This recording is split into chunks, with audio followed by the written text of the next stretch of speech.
Hi hello and good morning. Welcome welcome welcome to the है server channel. तो आज के वीडियो में हम लोग देखने वाले हैं कि कोई भी वेबसाइट कैसे काम करता है। ठीक है, उसके लिए मैं क्या करूँगा, मैं ओपन करूँगा अपना जर्नल।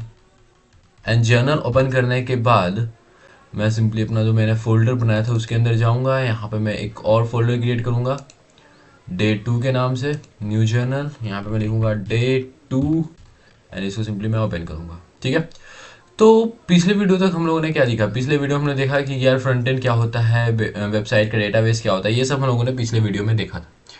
तो आज क्या होता, आज बेसिकली फ्रंट एंड कैसे काम करता है हम लोग वो देखने वाले हैं। तो सबसे पहले जब भी हम लोग वेब डेवलपमेंट सीखते हैं तो सबसे पहले हम लोग क्या सीखते हैं, सबसे पहले हम लोग सीखते हैं फ्रंट एंड, यानी कि आखिर यूजर को क्या दिखने वाला है। ठीक है, सबसे पहले क्या हम लोग सीखते हैं, सबसे पहले हम लोग सीखते हैं फ्रंट एंड। ठीक है, फ्रंट एंड में क्या क्या टेक्नोलॉजी यूज होता है ये हम लोगों ने पिछले वीडियो में बात किया था। क्या क्या होता है, पहला HTML। ठीक है, HTML यूज होता है, दूसरा CSS एंड तीसरा जावास्क्रिप्ट। ठीक है, जावास्क्रिप्ट को हम लोग शॉर्ट में JS लिखते हैं।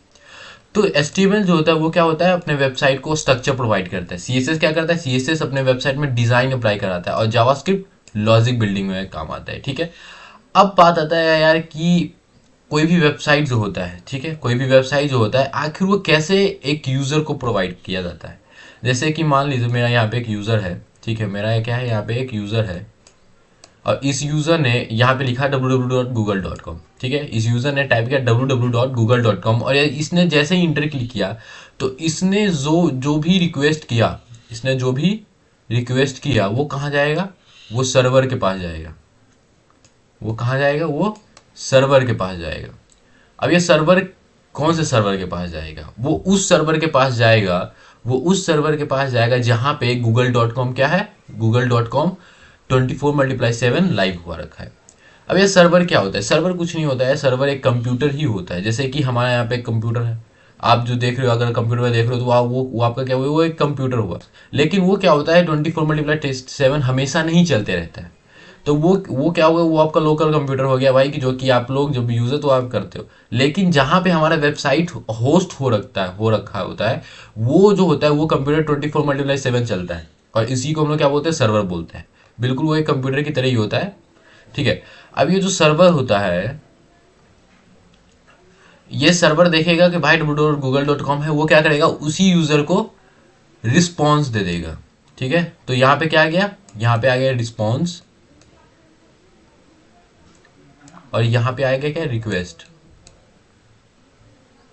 यहाँ पे रिक्वेस्ट। ठीक है, तो यहाँ पे आप लोग देख रहे हो, यहाँ पे जो क्लाइंट है, यहाँ पे जो क्लाइंट है वो क्या किया, वो सबसे पहले रिक्वेस्ट किया सर्वर से कि भाई मुझे www.google.com दे दो। अब सर्वर जो है वो रिस्पॉन्स दिया हमारे क्लाइंट को कि भाई ये लो www.google.com। ठीक है, लेकिन ये जो रिस्पॉन्स दिया वो कौन, क्या कैसा रिस्पॉन्स होगा, क्या, अगर मैं आपको दिखाऊं तो क्या जो google.com है, क्या जो google.com है वो कुछ इस तरीके से दिख रहा होगा, नहीं।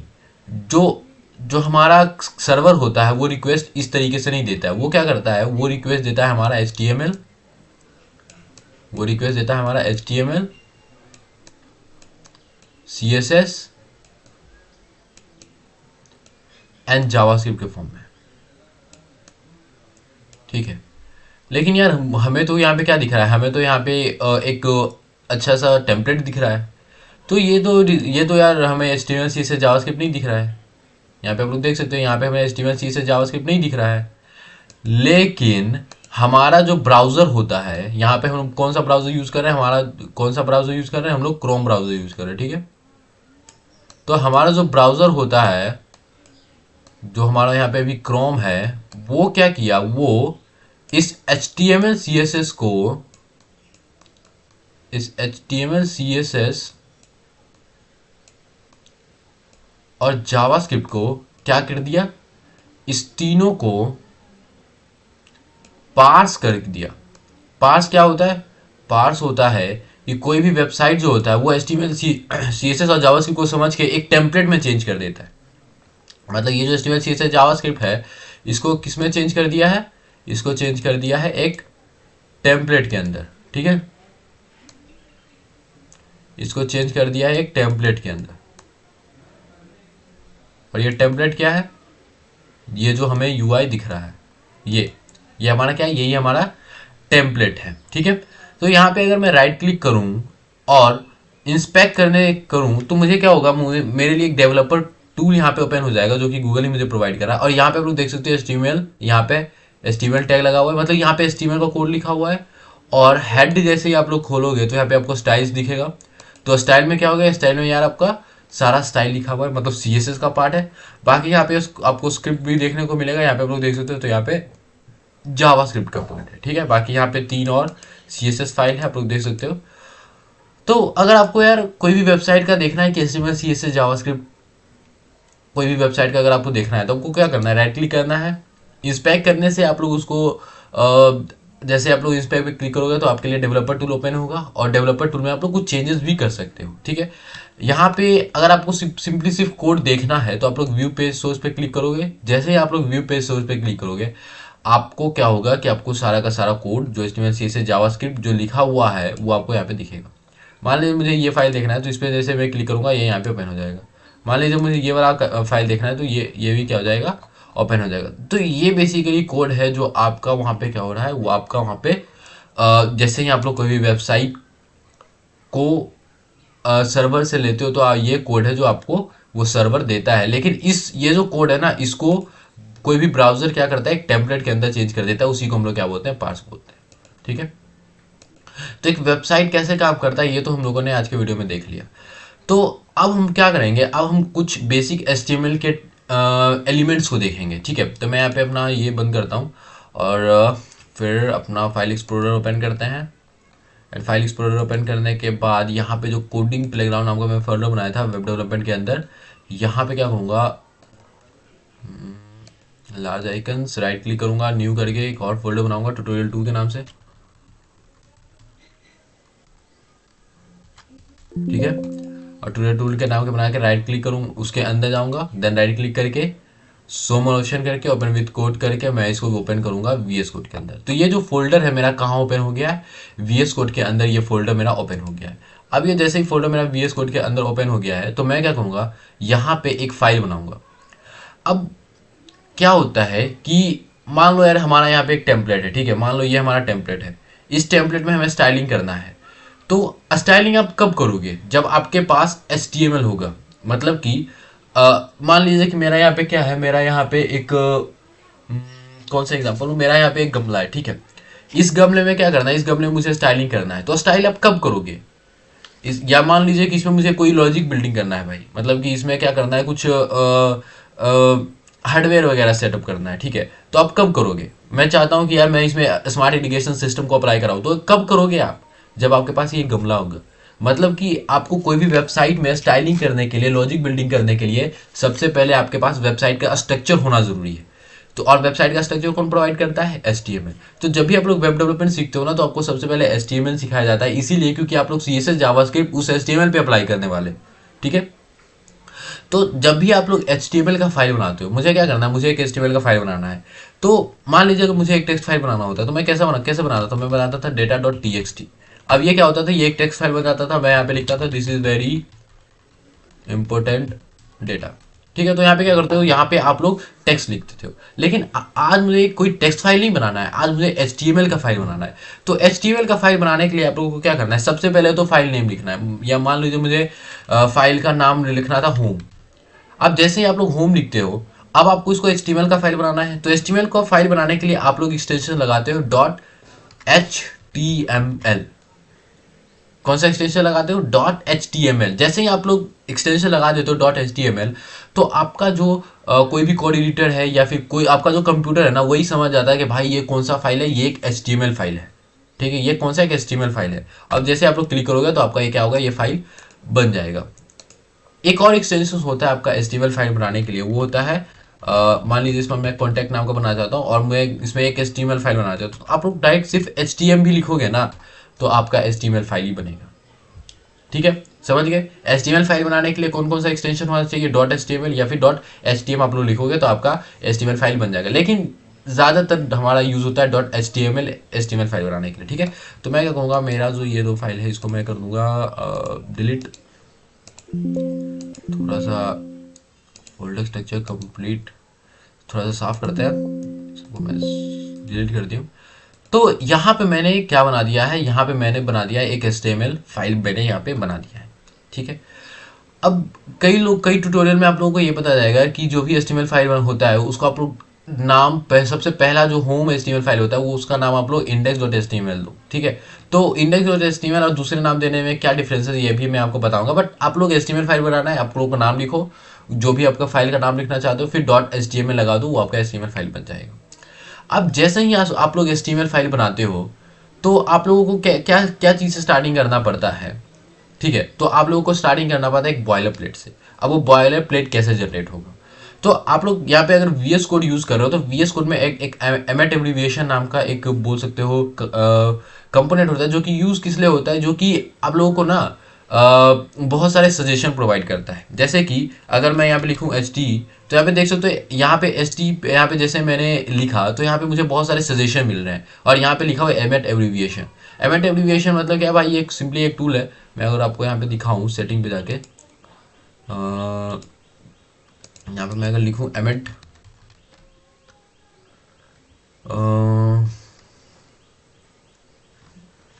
यहाँ पे मुझे कुछ नहीं मिला। तो आप लोग सिंपली समझो यार कि एमेट एब्रिविएशन क्या होता है। एमेट एब्रिविएशन एक टूल होता है जो कि आप लोगों को VS कोड या फिर दूसरे टेक्स्ट एडिटर के अंदर आपको सजेशन प्रोवाइड करता है। VS कोड में ये पहले से ही डाउनलोड हो गया आता है, तो आप लोगों को इसको अलग से डाउनलोड करने की जरूरत नहीं है।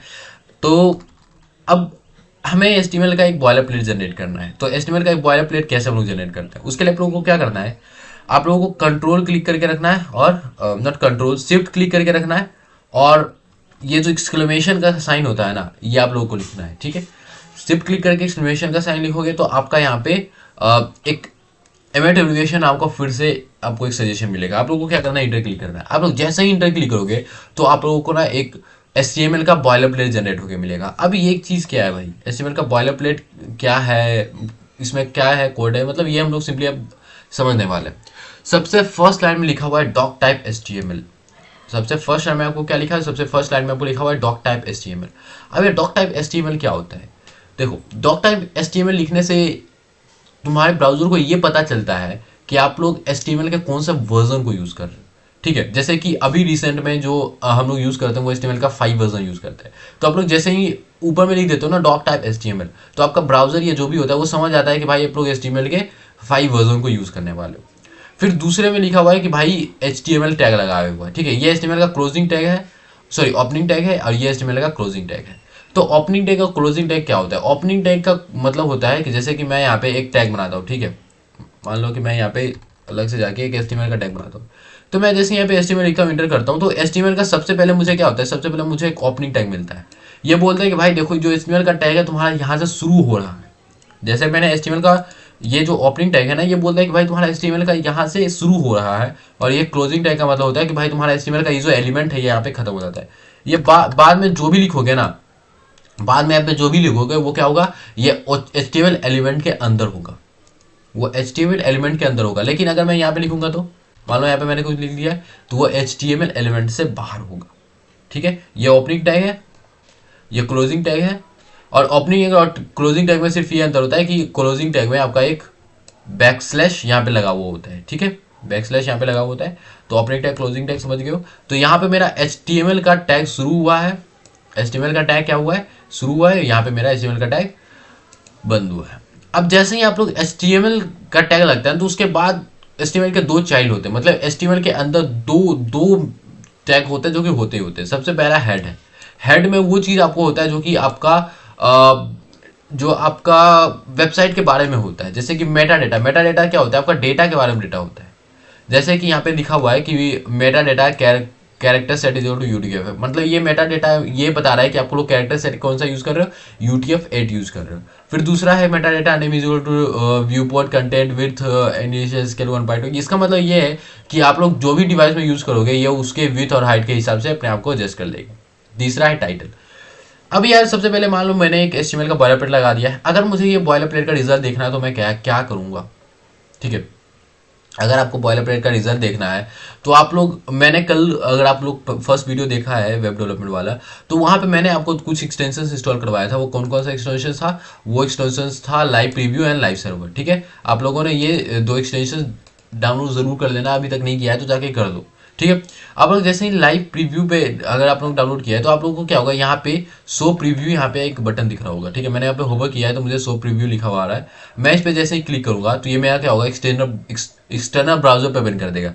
लेकिन आपका ना एक्सटर्नल ब्राउजर पे ओपन नहीं हो रहा। अब मेरा एक्सटर्नल ब्राउजर पे ओपन क्यों हो रहा है, मैं आपको सबसे पहले ये दिखा देता हूँ। मैं यहाँ पे आऊँगा और यहाँ पे आप लोग जैसे ही सेटिंग ओपन करोगे, सेटिंग ओपन करने के बाद आप लोग यहाँ पे ध्यान देना कि आप लोग यूज़र पे रहो, और यूज़र पे रहने के बाद आप लोग लिखो यहाँ पे लाइव प्रीव्यू। तो आप लोग जैसे यहाँ पे लाइव प्रीव्यू यूज़ करोगे, लाइव प्रीव्यू यहाँ पे लिखोगे, तो सबसे पहले तो आपको कस्टम एक्सटर्नल ब्राउजर को सेट कर लेना है। आप लोग जो भी ब्राउजर यूज़ करो, मैं यहाँ पे क्रोम यूज़ कर रहा हूँ तो मैंने क्रोम यूज़ सेट कर रखा है। उसके बाद आप लोगों को क्या करना है, आप लोगों को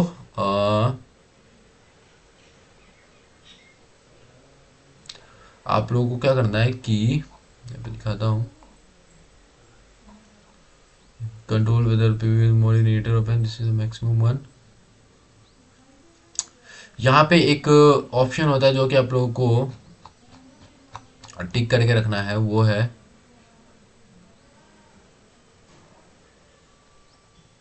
और वो ऑप्शन है debug on external preview whether और नॉट। यहाँ पे सबसे पहले तो क्रोम जो है वो मैंने सेट कर लिया है। उसके बाद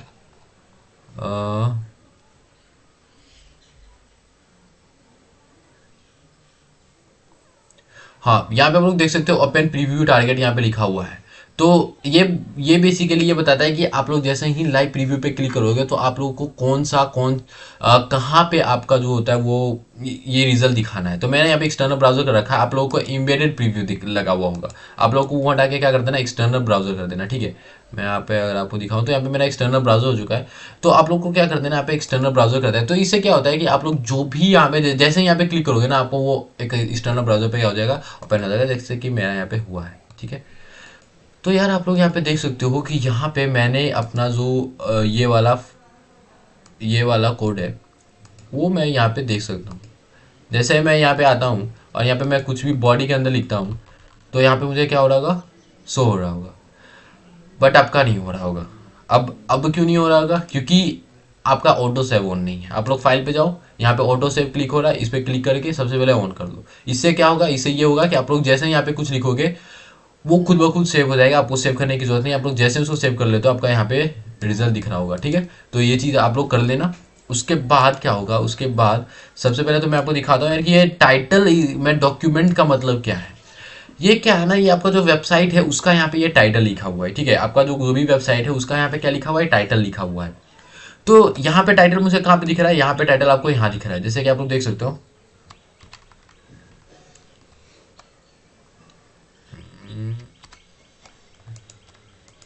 ठीक है, आप लोगों को यहाँ पे देख सकते हो, यहाँ पे आप लोगों को टाइटल, यहाँ पे आप लोग देख सकते हो, यहाँ पे आपको टाइटल लिखा हुआ दिख रहा है। ये डॉक्यूमेंट आपको यहाँ पे दिख रहा है, यही आपका टाइटल है। अगर मैं यहाँ पे कर दूं, यहाँ पे मैं कर दूं #100 कोडर्स, तो आप लोग देख सकते हो यहाँ पे टाइटल क्या हो जाएगा, #100 कोडर्स हो जाएगा। तो ये आपका क्या था, ये आपका जो भी आपका वेबसाइट है वो वहाँ पे टाइटल होगा। अब ये तो मैंने HTML के बारे में बता दिया। HTML टैग क्या होता है भाई, HTML टैग यहाँ पे जहाँ के आपके वेबसाइट के बारे में डेटा लिखा होता है। अब मेटा डेटा के भी बहुत सारे टाइप है, जैसे कि आप लोग यहाँ पे मेटा जैसे लिखोगे ना तो यहाँ पे मिल जाएगा कि मेटा डेटा में भाई आप लोग डिस्क्रिप्शन लगा सकते हो। जैसे आपका आपका वेबसाइट का क्या डिस्क्रिप्शन हो सकता है, मैं लिखता हूँ दिस इज कोडिंग वेबसाइट, ठीक है। तो ये आपका क्या हो जाएगा, ये आप लोग ऐसे डिस्क्रिप्शन लगा सकते हो। या फिर मेटा में और भी बहुत सारी चीज़ें होती हैं, जैसे कि आप लोग यहाँ पे क्या कर सकते हो, कीवर्ड लगा सकते हो, ठीक है। कीवर्ड में आप लोग देख सकते हो कि जैसे कोडिंग, प्रोग्रामिंग, ठीक है। आप लोग यहाँ पे क्या कर सकते हो, कीवर्ड लगा सकते हो। उसके बाद भी बहुत सारे यहाँ पे ऑप्शंस होते हैं मेटा डेटा में, बाकी आप लोग वहाँ पे खुद से चेक कर सकते हो। तो ये हो गया भाई हमारा हेड के अंदर क्या होता है, आपके वेबसाइट्स के बारे में जितने भी बोल सकते हो हेडिंग, आपके वेबसाइट के बारे में जितना भी डेटा होता है ना वो हेड के पास होता है। अब बॉडी क्या होता है, बॉडी वो हिस्सा होता है हमारे वेबसाइट का बोल सकते हो HTML पार्ट का, जो कि आप लोगों को यहाँ दिख रहा होगा, जो कि आप लोग को यहाँ दिख रहा होगा। ठीक है, जैसे मैं यहाँ पे जाऊँ कुछ भी लिख दूँ, कुछ भी यहाँ पे मैंने लिख दिया है, तो आपको क्या होगा, वो आपको यहाँ पे दिखेगा। बॉडी के अंदर ही वो हिस्सा होता है जो कि आप लोगों को क्या होता है, यहाँ पे प्रीव्यू होता है। ठीक है, तो यहाँ पे हम लोगों ने HTML का जो बॉयलर प्लेट है वो भी क्या कर लिया, वो भी समझ लिया है। तो अगले वीडियो से हम लोग क्या करेंगे, अपना जो HTML है उसको स्टार्ट करेंगे, और फिर सारे एलिमेंट्स और जो इंपॉर्टेंट एलिमेंट्स होते हैं जो कि हम लोग अपने वेबसाइट में बनाने के लिए यूज़ करते हैं, उसको हम लोग अब देखना शुरू करेंगे। ठीक है, तो आज की वीडियो में इतना ही, मिलते हैं आपसे नेक्स्ट वीडियो में, तो करें thank you and goodbye. बाकी जो हम लोग के चैनल #100 कोडर्स के ऊपर हम लोग का जो प्लेलिस्ट है वेब डेवलपमेंट का, उसको आप लोग जाना और स्टार्टिंग से देखना ताकि आपको हर एक चीज़ समझ आए। मिलते हैं आपसे नेक्स्ट वीडियो में।